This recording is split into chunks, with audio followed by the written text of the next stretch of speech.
ആമേൻ, ആമേൻ.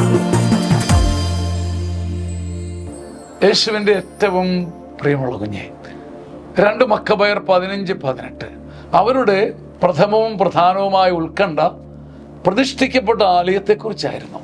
അവർ തങ്ങളുടെ ഭാര്യമാർ, കുട്ടികൾ, സഹോദരങ്ങൾ, ബന്ധുക്കൾ ഇവരെക്കുറിച്ച് അത്രമേൽ ഉത്കണ്ഠാകുലരായിരുന്നില്ല.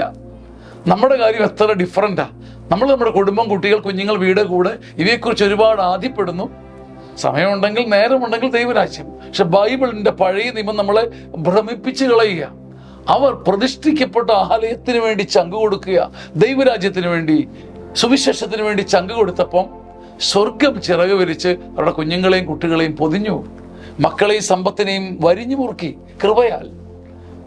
ഈ ഒരു ഷിഫ്റ്റ് ഓഫ് പ്രിഫറൻസ് നമ്മുടെ ജീവിതത്തെ വല്ലാതെ മാറ്റിമറിക്കും. ഉത്കണ്ഠാകുലരാകേണ്ടവരാണ്. പല കാര്യം നമ്മുടെ കണ്ണിൻ്റെ മുമ്പിൽ ഉണ്ടെന്നേ. നാളെ ചെയ്യേണ്ട ഒരു കാര്യം, ഒരു ജോലി, ഒരു ഭാരം, ഒരു കടം.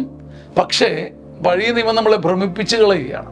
അവർ തങ്ങളുടെ ടെൻഷൻ മുഴുവൻ വെച്ചത് പ്രതിഷ്ഠിക്കപ്പെട്ട ആലയത്തെക്കുറിച്ച്, ദൈവരാജ്യത്തെക്കുറിച്ച് ഒരു വലിയ കൊതിയോടുകൂടി സമരം ചെയ്ത് നീങ്ങാൻ നമുക്കൊരു കൽപ്പുണ്ടെങ്കിലുണ്ടല്ലോ എല്ലാം മാറും. കർത്താവേ, ദൈവരാജ്യത്തിന് വേണ്ടി വിയർക്കുന്ന, ചോര വിയർക്കുന്ന, കഷ്ടപ്പെടുന്ന ഒരു ജനതയാക്കി ഞങ്ങളെ മാറ്റണമേ. ആമേൻ, ആമേൻ, ആമേൻ.